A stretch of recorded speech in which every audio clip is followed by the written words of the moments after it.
How's it going, everybody? Welcome to the 1IQ Football Talk podcast and YouTube channel. And we are here getting ready for Super Bowl Sunday. It is officially the last football game until August. And Sterling, this is one of those ones where, for most football fans, it's kind of bittersweet because you don't want to see the Chiefs get a three-peat. And most NFL fans just hate the Eagles and the Eagles fan base. So it's kind of like everyone's sitting back going like, yeah, I'm okay with the asteroid. Yeah. Yeah, and I mean, for me, I hate the Eagles more, and I'm sort of looking at it going, my team's not in it, and so fuck it. Let's see history happen. Yeah, no, You I know, so agree like with you. I'm looking at the Chiefs going, I'd rather them win because, being a Pittsburgh fan, I hate the Eagles more, being the cross-state rivals. No, to hell with Philly. And really, there's just more opportunities I feel for the Chiefs to win. Like the Eagles need everything to fall perfectly and specific things to happen throughout the game for them to have a shot at winning, I think.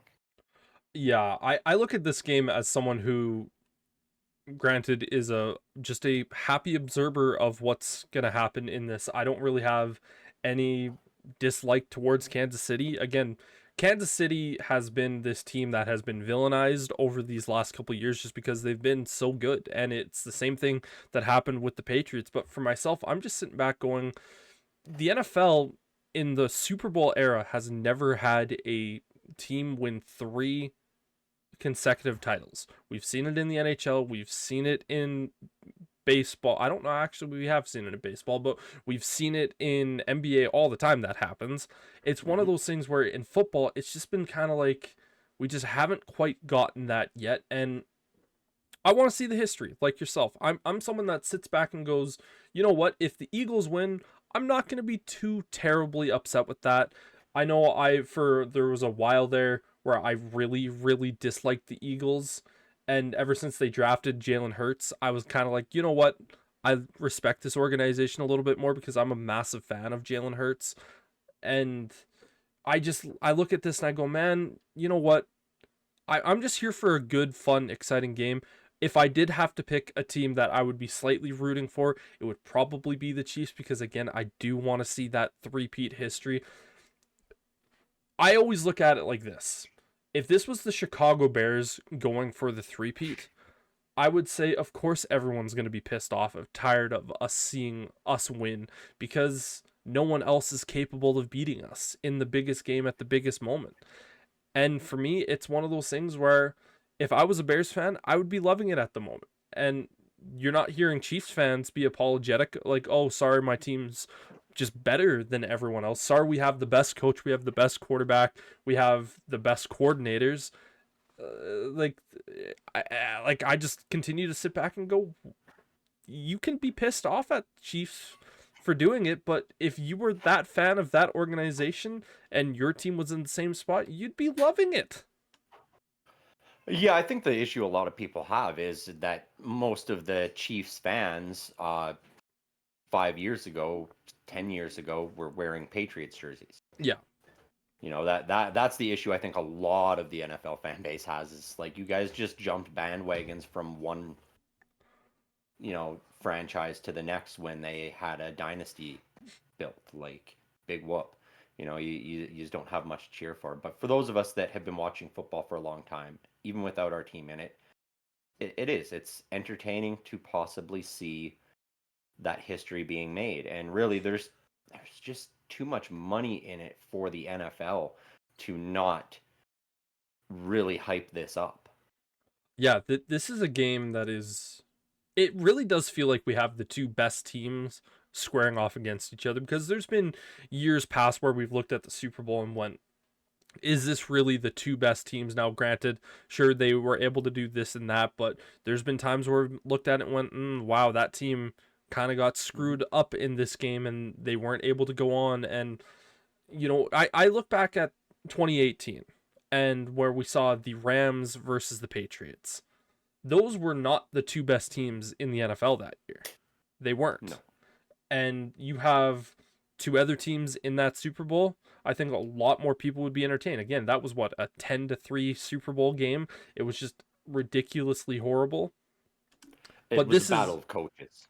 it really was. And Yeah. that has to be one of the worst Super Bowls that I've ever been around to watch. But again, this year really does feel like it is without a doubt the two best teams going up against each other. Now the Chiefs, they have won all of their games this year by one score, and Yep. they have been spectacular. Now the Eagles, ever since that bye week in week 6, they have basically gotten all their wins by by 14 points or more.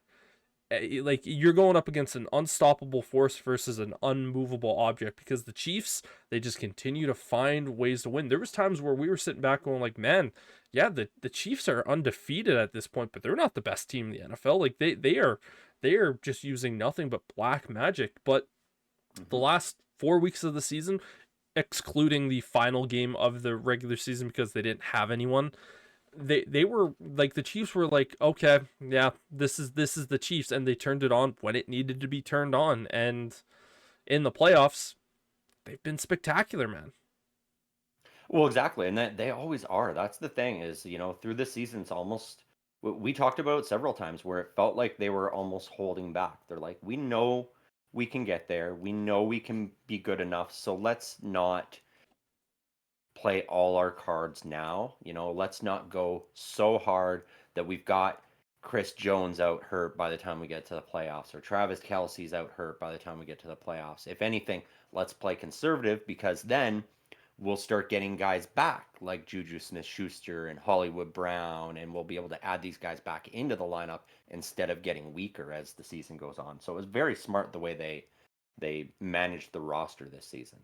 Yeah, and I just continue to look at this team and went, man, like, we talked about them just being this just bad team throughout the year, and they just haven't necessarily gotten it done the way that we've expected them in years past. But they they've pulled it out when it's needed to be pulled out. Patrick Mahomes not having his best season, probably having, I would say, his worst regular season that has ever happened from him. And you go over to the Eagles side. We talked about them the first 6 games of the year. We're looking at it going, man, this Eagles team is fighting against their coaches. Like, it's Hmm. fighting against Nick Sirianni. The defense hadn't quite gotten to that point yet, but then again, having their third coordinator in the last 3 years from both sides of the ball, both offense and defense, that's not an easy foundation to kind of build success on. And then they had that bye week, and boom, they were probably the best team in the entire NFL. Now, they had 1 or 2 games of just like a little bit of a blip here and there, but ultimately, Saquon Barkley has been the best offensive player in the league this year. The offensive line for the Eagles has been spectacular. Jalen Hurts has done pretty much everything he's needed to do. Like, Hmm. people are talking about, oh, Jalen Hurts, is he a franchise guy? I look at it and go, when you have a running back running for over 2,000 yards this year, you don't need your quarterback to be the elite of the league. Sure, you would love to have both of those things matched together, but every single week, man, we've almost looked at Jalen Hurts and went, he's doing exactly the things that he needs to do, while also having that defense play unstoppable football. Well, yeah, and that's it. He does exactly what's needed of him, and he can string together a 10, 12 play, 8-minute long drive if it's needed, or he can hand it off to Saquon Barkley once and bust it for a 70-yard touchdown run. And it's like, okay, there, we're done for this drive. Like, that's what makes Philadelphia so difficult to defend, is at any time Saquon Barkley can take it to the house and absolutely destroy your defense. And if he's not, then Jalen Hurts is going to slowly just work you apart and use AJ Brown and Devonta Smith and Dallas Goddard and even himself, his own legs, to move those sticks and keep the drives going until Saquon Barkley's able to break that big run. It is without a doubt what we always describe as the perfect offense. The offense that is, I'm going to kill you with 1,000 paper cuts. I'm just going to keep attacking, and slowly burning you down. But then also going, on this particular series, we're just going to hand it off to our elite running back. He's going to take it 60 plus yards to the house. or we're going to throw it up to AJ Brown, who's going to take it all the way down the field. And they have that mix of just explosiveness that you need from the NFL. Because again, if you are just that offense that's just slow, slow, slow, slow, you can be very effective, you can be very dangerous. But let's just say your defense is having an off game. You need that explosive one play drive, and the Eagles can do that. And that's pretty much what we always talk about, trying to find that perfect balance of an offense, and they are that. With the Chiefs, they're a little bit more methodical with their offense. They are more of the kind of, we're not going to do kill you with 1,000 paper cuts. We're going to kill you with kind of like a couple of stabs, where it's a 10 play or a 10 yard play here, a 7 yard play here, and they move it more in chunks with their style of offense.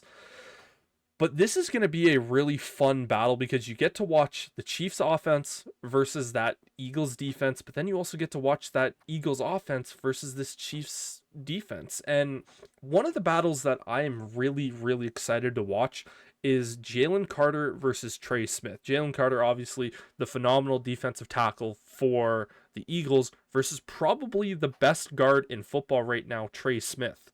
And that is going to be a matchup that I'm going to be watching pretty much all game long. Yeah, that's going to be a fun one to watch. Even on the other side of the ball, seeing what Chris Jones can do to bust up that Eagles offense. But yeah, that Chiefs offense, it's a very different beast to what the Eagles have. You know, the Eagles, they've got established star power names that are utilized play after play, drive after drive. Whereas with the Chiefs, it really is Patrick Mahomes going, I don't care who's open. I'm getting you the ball and you damn well better catch it. And that's what they do. They will move that ball around. They will use uh, DeAndre Hopkins and Hollywood Brown and Juju Smith-Schuster, and they'll move those defenders around to the point where, okay, now Travis Kelce is getting open over the middle of the field, so now he can hit his favorite target and get Kelce for those big gains. And we didn't see it a lot during the regular season. I think partly because they were trying to conserve Travis Kelce in that way, and because, like I said, they weren't showing all those cards. They were like, we're up by 3 or 4. We know our defense will get it back for us. We don't have to go and score 40 points.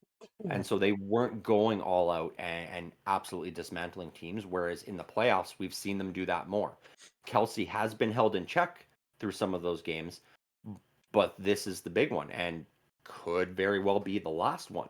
And so I expect him to be just going full out, throwing big blocks, making big plays, making big catches. And so that's going to be a real big wild card for this Chiefs team is, can Travis Kelce get open? And when he does, is he going to be able to break those 7 yard slant routes for big gains? Yeah, it's basically going to be, can Travis Kelce fully play with reckless abandonment and just kind of leave it all out there on the field? Because again, last year there was a lot of rumors that if they won the Super Bowl last year, would Travis Kelce retire? Yep. And there's also that conversation that's kind of leading up this year. It's been a lot less of that this year, but you would have to imagine if Travis Kelce ends up winning this one with the age that he's at right now, because I think he's what, 34 years old for a Mhm. tight end. That's not young. Like that is getting up there, and he's not quite that Mercedes Lewis type of a player where he can ultimately last that little bit longer and basically just change his game to just be a blocking tight end. And I don't think that's what he would want to do anyways. But it's gonna be interesting, man. No, and I think there's been less talk about it this year because he himself came out partway through the season and was like, I don't know if I got it in me. Like, I don't know if I can do this 26 more times. Yeah. Because, when you factor in training camp, preseason, regular season, and then playoffs, it equates to about that 20 to 25 games you're playing in a year. And so for him, that's what he was saying is, I don't know if I can do it 26 more times. And at that point, do you want to hinder your team to be like, hey, I'm just gonna, do the bitch thing and I'm just gonna sit out until we get to the playoffs, but you're still paying me my contract and you can't spend that money somewhere else. So I do think we see him retire this year, just because it's tough on the body for a guy of that size at that age to still be going and being the workhorse of a team. Yeah, and with Travis Kelce, it's not like he won't have an avenue to go to. He's probably going to turn into an action film star the second that his career retires. I don't think he's going to quite jump into the media world where he's going to be on like a panel or something like that. I know there's going to be countless organizations that do stream games that are going to be like, please, but I think he's probably going to like maybe take a little bit of a step back from it for a little bit. He's probably still going to be in Kansas City a bunch, maybe move out to LA. I don't know. It's going to be interesting to see what happens, obviously. But this game, I think both of us kind of look at this one, and the spread on this game is only -1. So it is a very close game. So pretty much when trying to figure out who's going to win this game, it's basically you pick the team that you think's going to win, and that team's going to cover the spread.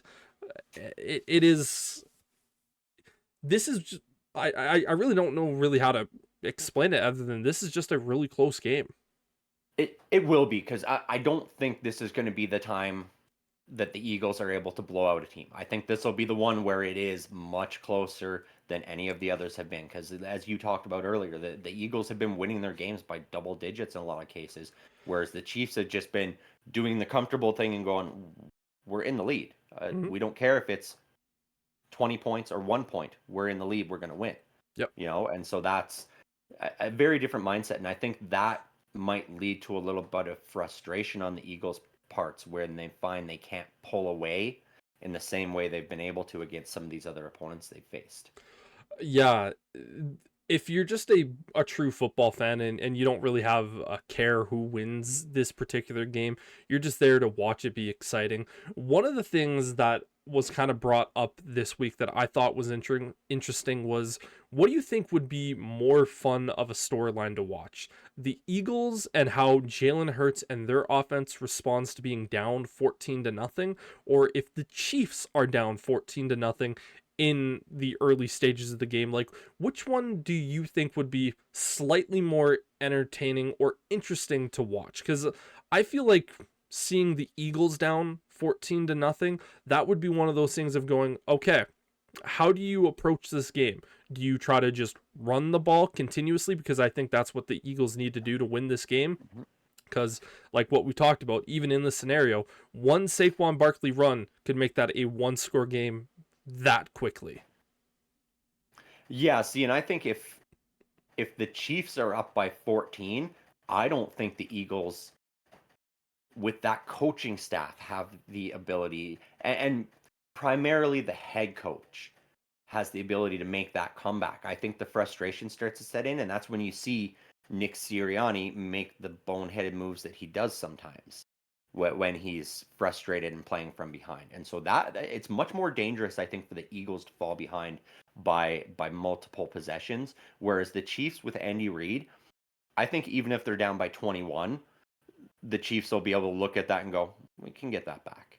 And I think you would see that calm and that poise still there with the Chiefs, where with the Eagles, there would be a little bit more of that sense of urgency and frustration if they go down by multiple scores.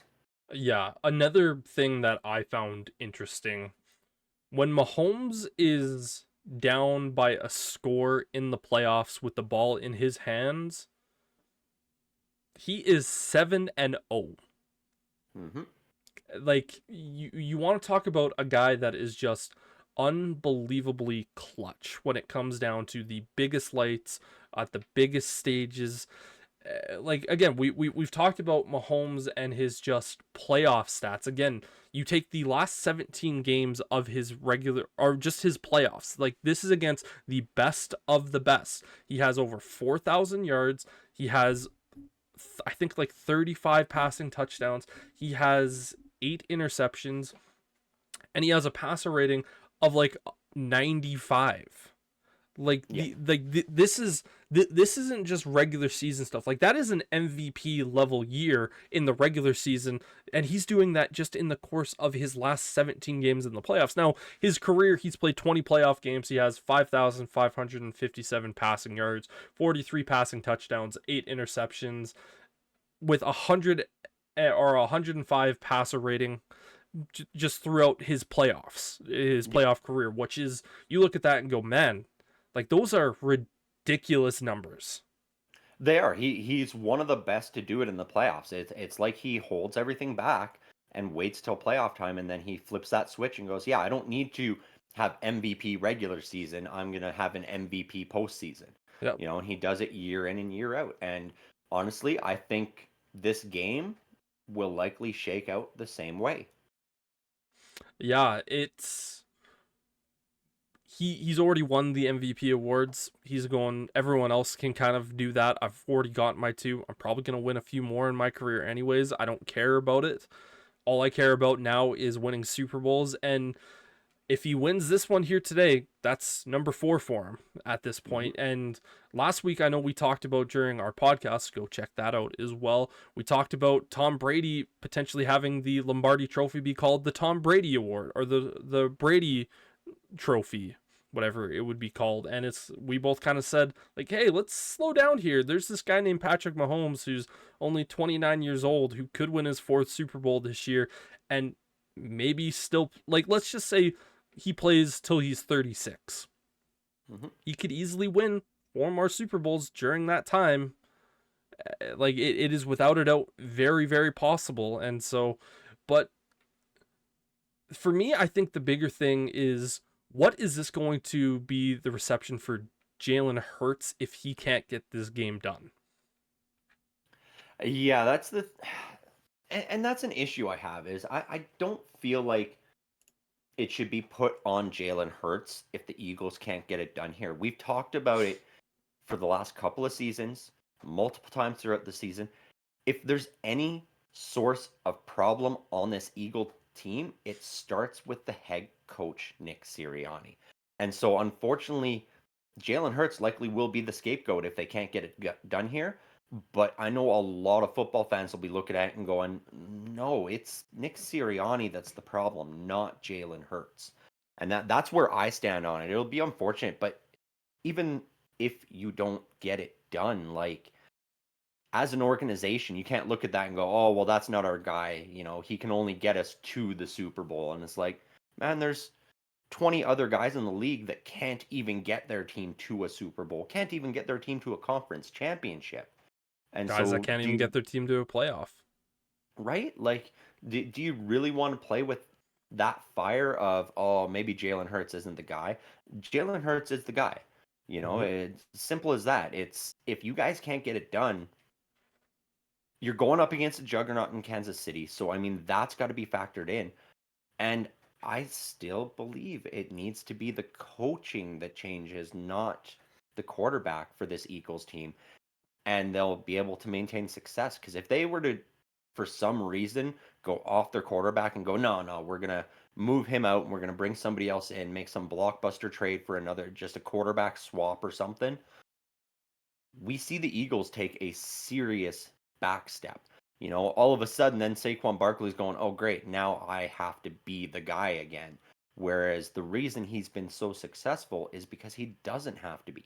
Jalen Hurts is the one with the spotlight. And so when it's not working there, then they can hand it to Saquon Barkley and he can just have fun with it. And that is when Saquon Barkley plays his best. So I don't know. There will definitely be those discussions, but I will wholeheartedly disagree with them that this is on Jalen Hurts. Unless he goes out there and we flat out see him make just terrible reads and he throws like 4 interceptions and fumbles the ball twice or something like that, then I'll be like, okay, maybe he does wither a little bit under the pressure. But as it stands right now before the game, I don't think he would be the issue if the Eagles can't get it done. The worst part about this conversation that we're having here is, even if we do sit back and everyone goes, it's the coaching, the Eagles can't really do anything here at the moment. Because if they were to fire Nick Sirianni at this point, who are they going to hire as their next head coach? It's not going to be Kellen Moore, because he's going to go to the Saints. That's basically all but done at this point. You're not going to get the top candidate. You're like you would be screwed at this point. Like, you can't make that move. No, you can't. Like, their only option would be to promote Vic Fangio to that position and then hire a new OC and DC. And it is that's a bad move. That's the same discussion we've had when, we talk about should the Pittsburgh Steelers fire Mike Tomlin. It's like, who are they going to hire instead? Yeah. The Eagles are the exact same way, just they're a much better team. And so you're really, you're shooting yourself in the foot twice Yeah. by firing your coach and not having somebody already in place lined up that's a possibility. And so yeah, that's the sucky thing for the Eagles, is if they can't get it done this year, unless the Chiefs take a big step back next year, then the Eagles are looking at it going, what can we do differently? How do we take that next step? We already have all-stars at every offensive position. Our defense has improved to the point where 8 out of the 11 positions are top tier players. Like, Yeah. what more can we do? And they're going to be stuck. They're going to have to sort of look at it and go, we need to start figuring out who we can get for a coach to replace Sirianni so that we can do it after next season. Yeah. I mean, we've seen it before where, there's crazy coach trades. It doesn't happen very often, but maybe that's a situation where even within a conference, the 49ers and the Eagles look at each other and go, neither of us can beat the Chiefs. Why don't we swap our coaches, see if that makes a difference? Something like that. I don't think that would happen, but that's the sort of crazy move that would need to happen for the Eagles to not take such a severe and drastic step back moving on from Nick Sirianni. It's kind of like the way we talked about with the Buccaneers back when they won their Super Bowl and they traded for John Gruden at that point. And they kind of need that last hump. But we talked a lot about these two games. It's time to get into our predictions for this particular Super Bowl. Sterling, kick us off, buddy. Well, I mentioned it earlier that Patrick Mahomes is 7-0 when he has the ball in his hands and he's behind near the end of the game. And I think he's going to push that to 8-0.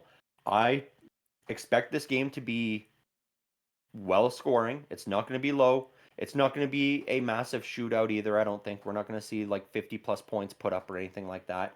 But I fully expect the Chiefs to get the ball with about a minute and a half left in the game, down 30-27, and we'll see Patrick Mahomes take that team down the field and score a touchdown with less than 20 seconds left to put them up 34-30, and we'll see that be the final score. 34-30, Chiefs win.